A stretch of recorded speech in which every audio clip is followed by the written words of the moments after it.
Good afternoon mga ka-AH. Welcome to our 11th Facebook Live. We're early It's only 2:49. I'm so excited to be with you again. So we still have 11 minutes before 3 o'clock. So, kumusta kayo? How are you mga ka-AH? Our pandemic is taking a toll in each and every one of us. So, in the Philippines, it is extended again for another 15 days. So, we will be under MECQ for Metro Manila and the bubble, including Bulacan where we live, for up to May 14. Mga ka-AH, please take care of yourself. Be very careful. We have already sent you our suggestion how to increase your immunity. We have discussed it on our previous Facebook Live, and in our blog we have also suggested some ways how you can prevent your COVID-19, and so please share it with your family and friends. So I would like first of all to greet my staff, my ever helpful forever Miles. She is doing everything, all our video, our blogs. So thank you so much, Miles. Rika, please take care of yourself. She was not able to come here, but she is also so busy and active in our Facebook Live. I would like to greet my sisters. Yang, please get well soon. I Takashi. Good afternoon. Thank you so much for being present every Facebook Live that we have. Yang De La Cruz, Jerry, Shara, how are you? Mirna, how are you? See you on Monday. Kim, we miss you. How are you? I hope that you're doing fine. So, please type in from where are you watching right now. Diana, Art, Shana, how are you? I miss you. Christopher, G, and Sohan, how are you? See you soon. Monette, hi po, Tete. How are you, Monette? How are you, Jam Jam? Missed you. CM, see you soon. How are you? Bradley, please take care. Ando, Ces, and Joel, how are you? Gonette, yeah. Study well. I love you so much. Mga ka-AH,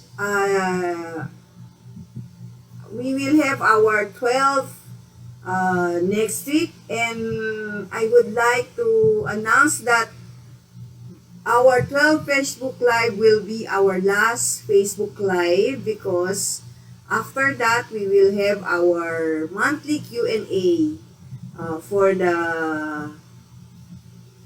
our exclusive membership for the AIDS Healthy Facebook group. We will have a Q&A, monthly Q&A, instead of the weekly Facebook Live. So, because I will be doing my page. After trial and error, I was able to make it. And I would like to share my journey with my fellow single mom who would like to transition from being a working single mom to a full-fledged entrepreneur. So, I would like to make it as a legacy to help single moms who would like to be a full-fledged entrepreneurs.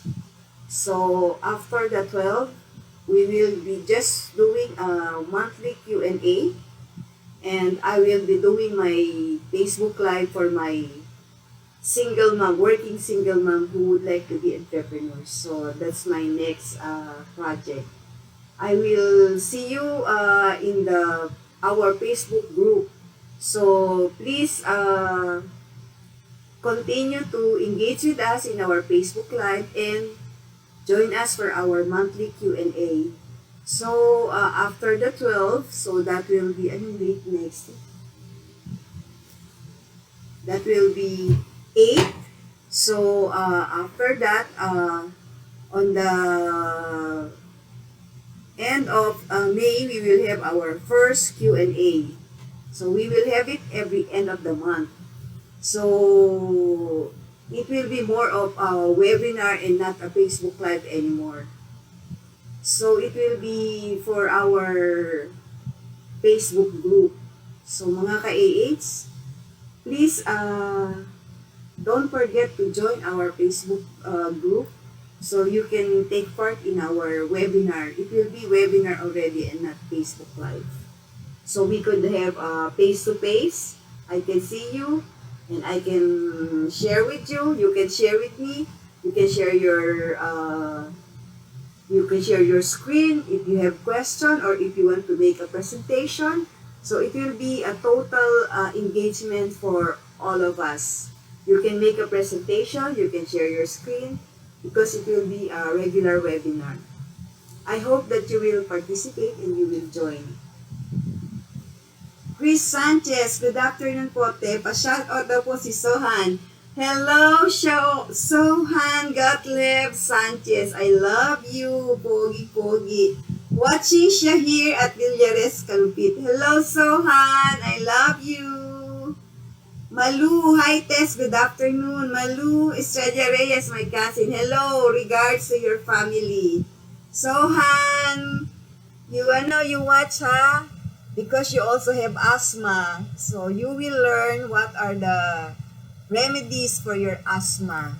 I love you.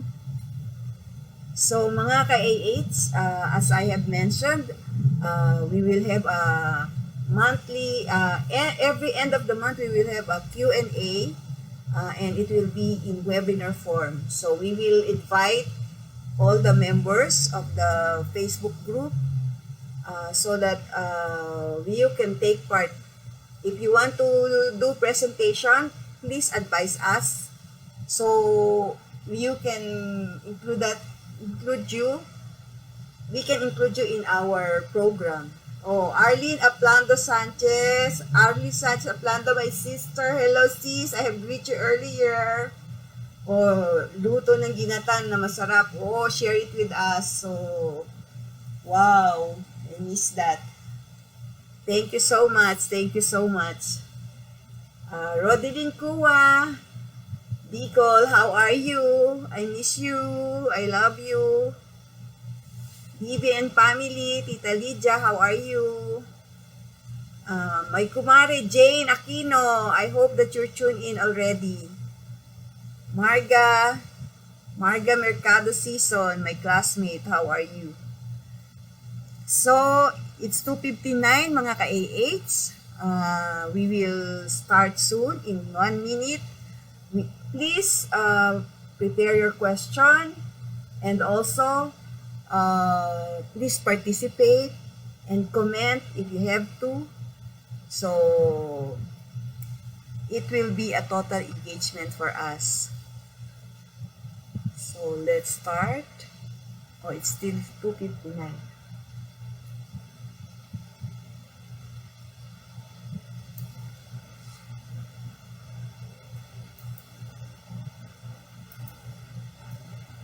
So mga ka-AH, today on our 11th Facebook Live, we are going to discuss the best natural and herbal remedies that can prevent or cure your asthma. So mga ka-AH, who here has asthma, please type big letter A. So is there anybody who has asthma? Me, I have asthma. I had it when I was already 40 years old. I wonder why, but my mother has asthma. But I have it very late already. It just started when I had my pneumonia. So, did anybody type in? So, nobody had asthma? So, what is asthma? Asthma is a chronic or long-term lung disease that causes the airways to narrow and swell. So, our air passage is clogged, as well as generate excess mucus. This can make breathing difficult, resulting in coughing, whistling or wheezing sound, and shortness of breath. So who here is experiencing these symptoms like difficulty in breathing, coughing, and whistling, and shortness of breath if they have asthma? Me, I have only a whistling sound. This is the first thing that I notice. And later on, coughing. Asthma can be a life-threatening condition because of the air passage blockade. So mostly, the severe case requires that they be given oxygen. So what are the signs and symptoms of asthma? So shortness of breath. Who here is experiencing shortness of breath whenever they have asthma? Please type 1.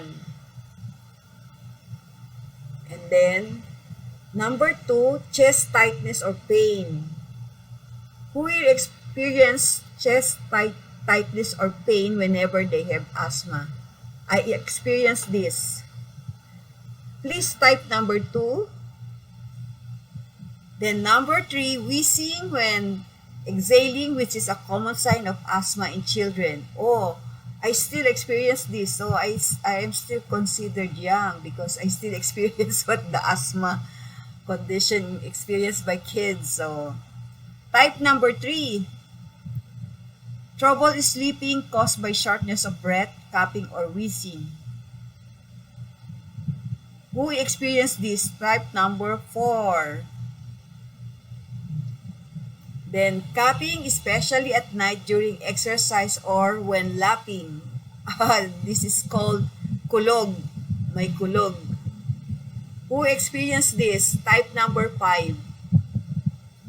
This is especially when your asthma attack is severe.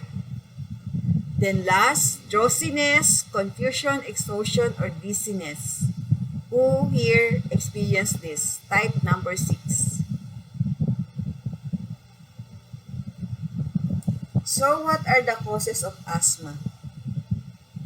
The exact cause of asthma is unknown, although it tends to run in families, suggesting a genetic component. So I guess the asthma that I have is genetic because it runs in our family. Asthma symptoms may be triggered by exposure to allergens such as mold. So what are these molds? Maybe you notice in your comfort room or in your home, particularly if your roof is leaking, you will find some black spots in your ceiling. So this is black molds, which is the number one cause of allergy and asthma attack. Pollen, so this is coming from your plants who are that flowering plants. This is severe, especially if you have mango trees. During the mango season, you will notice a high incidence of asthma attack because of the pollen from mango. Pet dander and dust mites. So the other causes is irritants in the air such as smoke. What are these smoke? So yung coming from people who are smoking, barbecue, smoke in the barbecue, smoke belching. So if you are exposed outside, particularly in the Metro Manila, air pollutants, chemical fumes. So if you are exposed to those people who are fumigating, spraying insecticide, And strong odors. What are strong odors? Sometimes even the air freshener in the car or in the room. Foods like what are the usual food triggers? These are the salty, high salt foods like the junk foods, also the seafoods. Extreme weather conditions, particularly like from winter, you will be transitioning to spring or summer. So that is extreme weather condition, which usually triggers asthma attack. Exercise or illness. What are the illness that triggers asthma attack? Pneumonia, cough, or colds. So what are the natural herbal remedies for asthma? Garlic, our very famous garlic. Garlic has great anti-inflammatory properties. The surrounding regions of the airways swell in the case of asthma, and garlic can help to minimize inflammation, which can help to alleviate asthma symptoms. Garlic soothes and helps to open up your airways. So mga ka-AH, as I have mentioned in our previous Facebook Live, always keep garlic handy and available in your kitchen. And if possible, please plant garlic in your backyard so that it will always be available and fresh. So ginger. Ginger is another herb that contains anti-inflammatory properties and may help with severe asthma. Ginger contains gingerols and shogagols, which are compounds that may provide temporary relief from asthma symptoms. So, as you can notice mga ka-AH, ginger is also always present in our Facebook Live. So, it is advisable that you keep it handy and always available in your kitchen. And if you could make it possible, make it available in your backyard by planting. It's so easy to plant ginger. Please refer to our Immune Boosting Herbal Remedies book because we have discussed there how to cultivate ginger. So I would like to ask mga ka-AH who have tried ginger to relieve their asthma attack. Please type G. Have you tried it to relieve your asthma? I have tried it because, it's soothing because like ginger tea, which is hot with honey, it's so good to your throat. So it relieves me of the itchiness of my throat and at the same time makes me breathe more readily with the hot ginger with honey tea. But if you take this ginger with honey, please don't put lemon because lemon triggers allergy attack if you have asthma. So turmeric, mga ka-AH, as you have noticed, turmeric, like the relative ginger, is also always present in our Facebook Live. Turmeric is often touted as a potential natural remedy for asthma because of the anti-inflammatory and antioxidant properties of curcumin, the active ingredients in turmeric. Curcumin may even help lower the airway inflammation that characterizes asthma. So mga ka-AH, we have tried this remedy. Please type letter T. I have tried this because I have several asthma attack lately. Last year in 2019, I have tried mixing turmeric, but I use the powder, turmeric powder with oregano, and then I just add hot water. And also, I have tried mixing the fresh turmeric and the fresh ginger with leaves of oregano, and then I add honey. I have tried this remedies.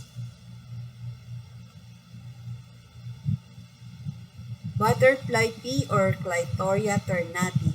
Blue ternati, more popularly known as blue ternati.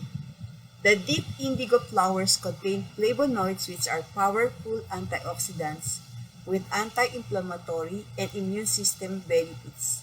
It is used in common cold, cough, and asthma as it acts as an expectorant and reduces the irritation of respiratory organs.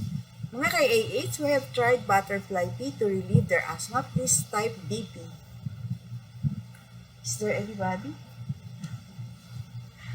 Okay, so I have tried this also. I just mix 4 flowers of butterfly pea with hot water and I usually add honey if I have cough.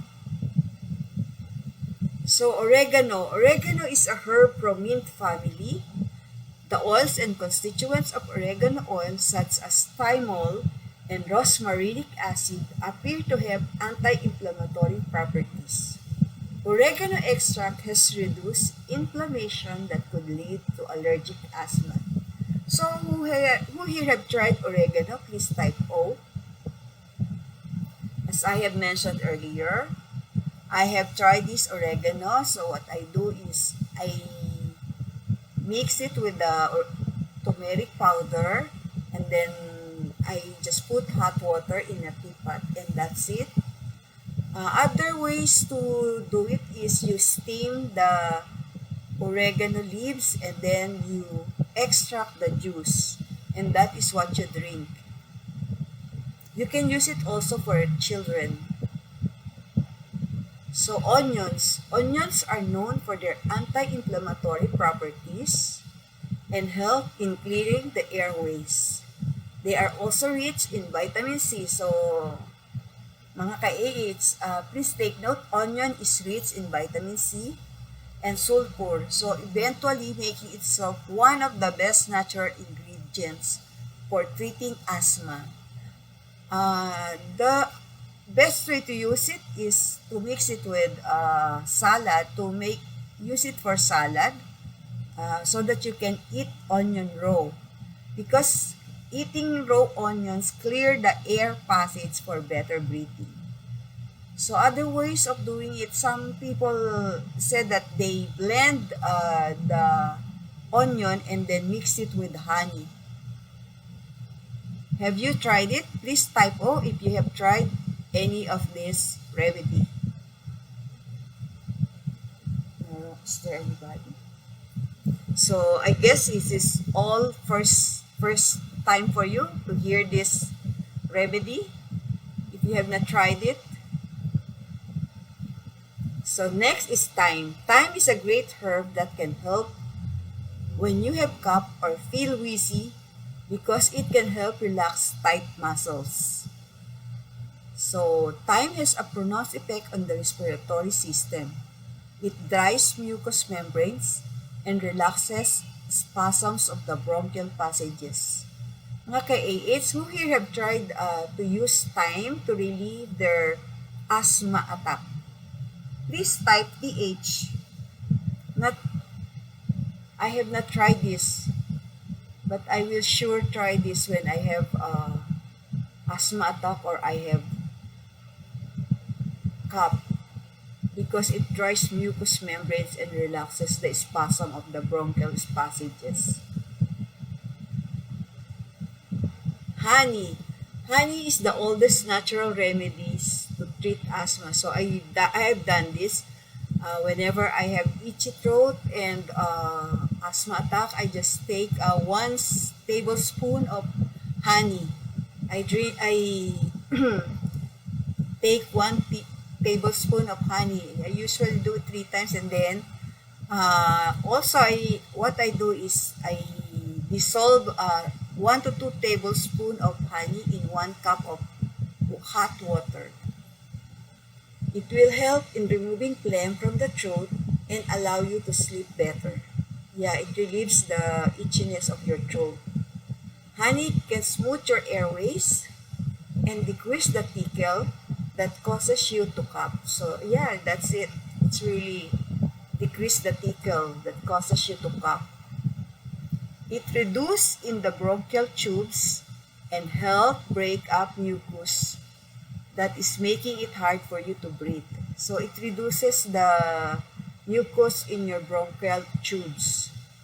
That's why it relieves you and enables you to breathe freely.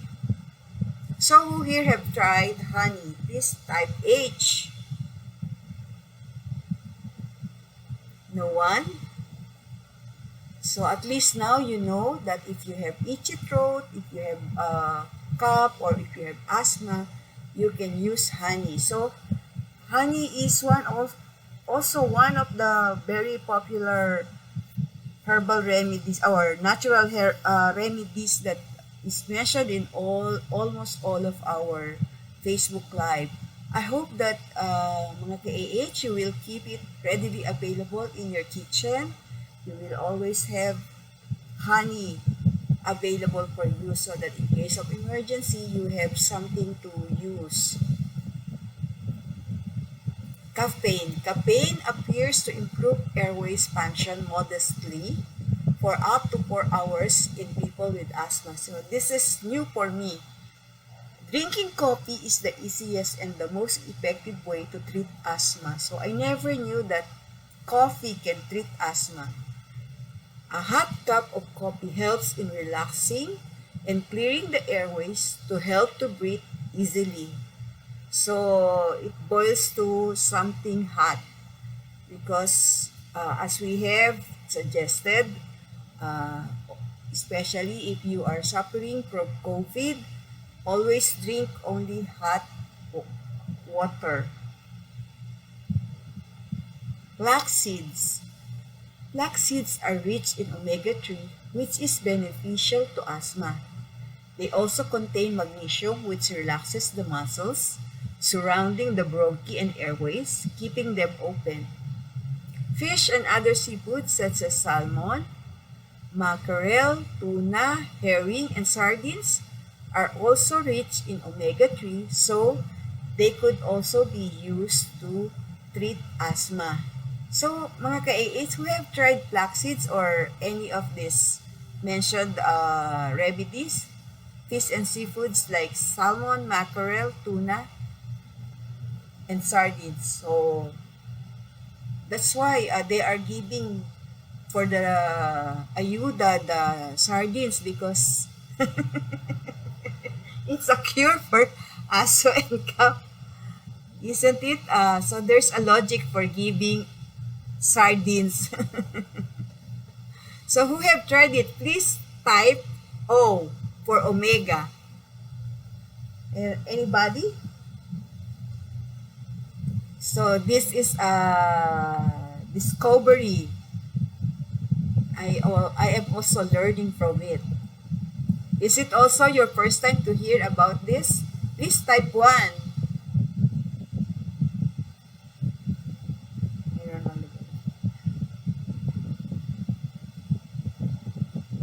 So mga ka-AH, while certain natural remedies may be beneficial, they should not be used in place of medicines recommended by your doctor.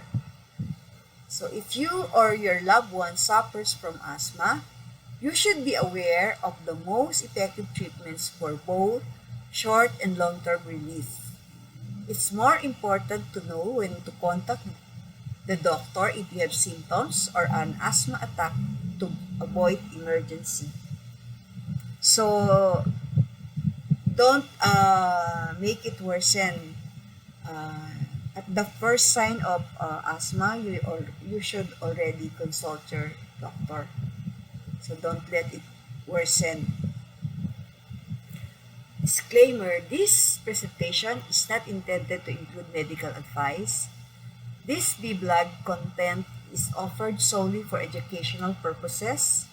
It is general knowledge that may or may not apply to you as a person, and it is not a substitute for medical care or advice from your own doctor.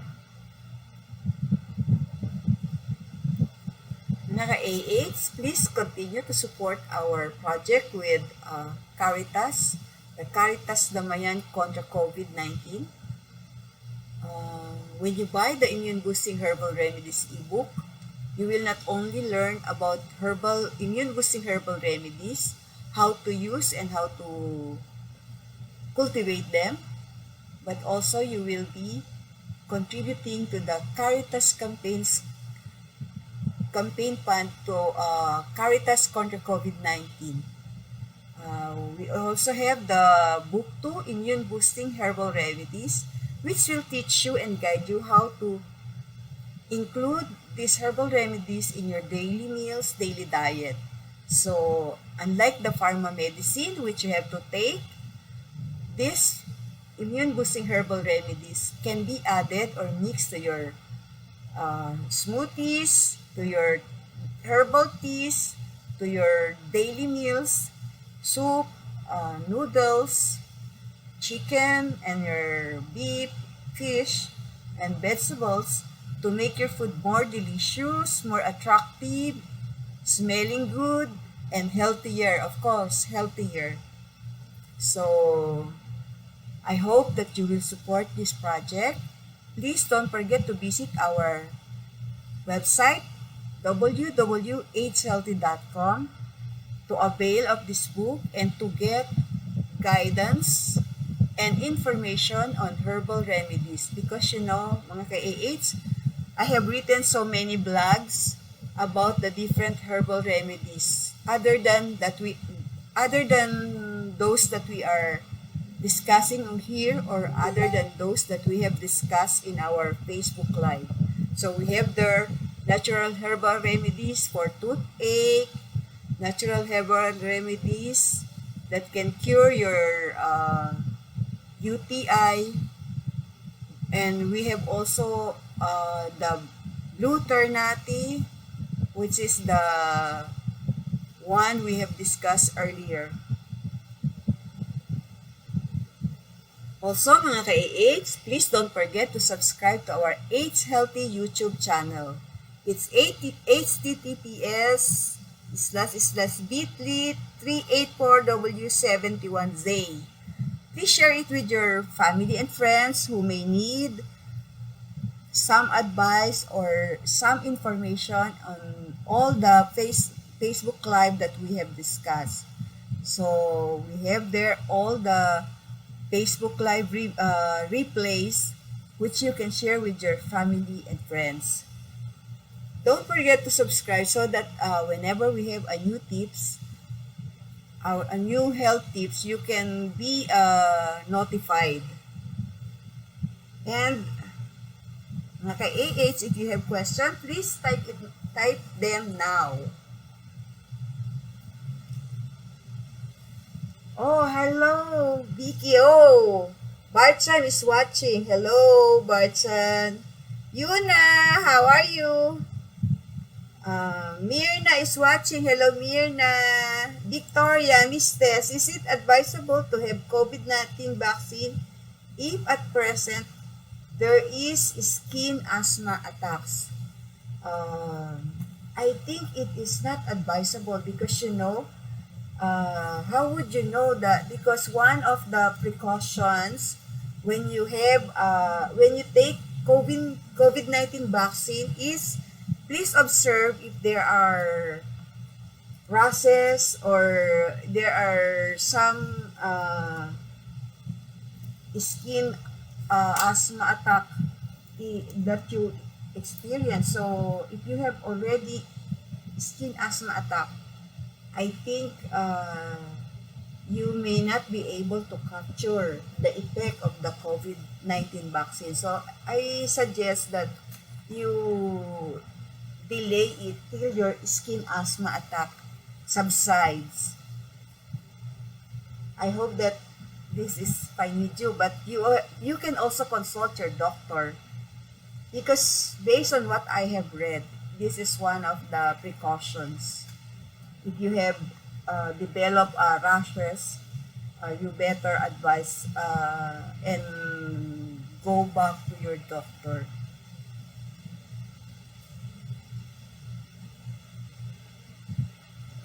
You have other question? Christopher? You have question? Mr. Takashi, do you have any question?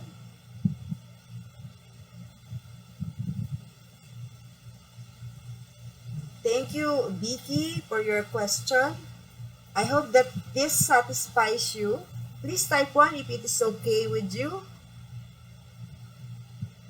Arlene, you have question?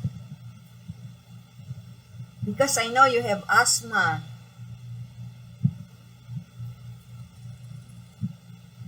Any other question? Oh, thank you, Vicky.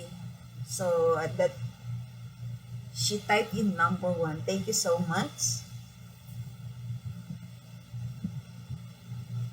Sohan, do you have any questions, Sohan? So if you don't have any question, I have question for you. How have you find our Facebook Live? Facebook Lives 1 to 11. Did you find it useful? Did you find it informational? Did you benefit from it? Please type 1 if it is beneficial and informative. Type 2 if you find it boring. Type 3 if you find it not useful. 1, informative and useful. Number 2, boring. Number 3, not useful.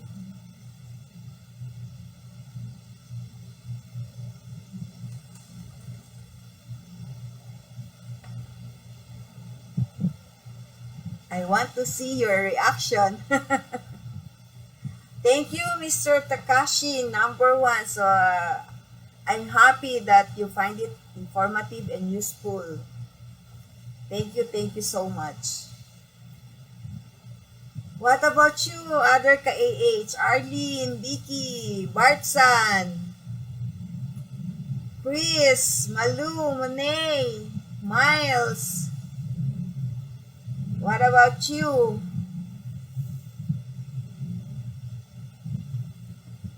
Any other question? Please feel free to answer it. Be honest. So, because it can help us in improving our Facebook Live next time. We still have the 12th Facebook Live next week. So, your honest answer can contribute to the development and improvement of our Facebook Live. Miss Ronquillo, thank you so much. Number 1. Thank you for appreciating it. So, if you have no more question, mga ka-AH, I will have to end it. Please stay tuned for our 12th Facebook Live next week. Oh, I have another comment from Malu, Australia. Tess, pag inom ng maraming tubig, okay lang? Yes, it is very, very good. If you drink plenty of water, it is very advisable. Victoria Carpio, Miss Tess, is it advisable to have... Thanks for the reply. Teresita Sanchez, thanks for the reply. Big help. Praying this irritation go. Yes, you should take plenty of water. Yes, we'll be soliciting also med doctor advice when they call for the schedule of COVID-19 vaccination. Yes, I suggest you take also antihistamine because I remember last time we have our Facebook Live also, you have also this skin asthma attack. So, please take note what triggers this skin asthma attack. Try to recall what have you eaten before the attack so that you will be able to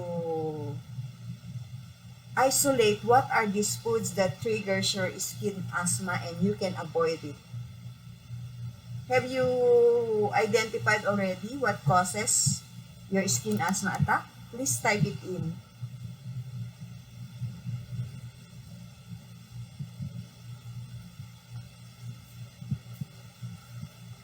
Any more question, mga ka-AH?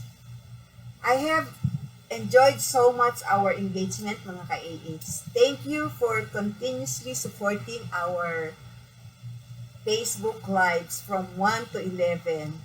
I look forward to our 12 Facebook Live and our question and answer for every end of the month. So, thank you so much, mga ka-AH. I'm still waiting for the reply of Vicky about the triggers. So, you can just type it in and I can still read it. So, thank you so much, mga ka-AH. I love you so much. Please take care. Oh, Vicky already replied. Every summer I have rashes. Oh, maybe it is the heat. It's like a prickly heat. Maybe it's due to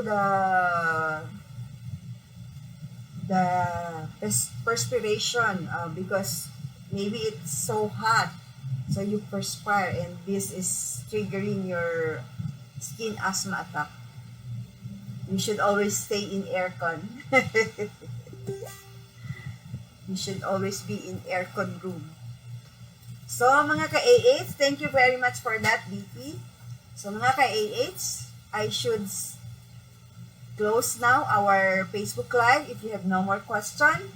So, no more question for you. Please type it in. I am giving you 1, 2, 3, 4, 5. So, no question. I have to say goodbye now. Bye-bye, mga ka-AH. See you next week. I love you. Thank you so much. Bye.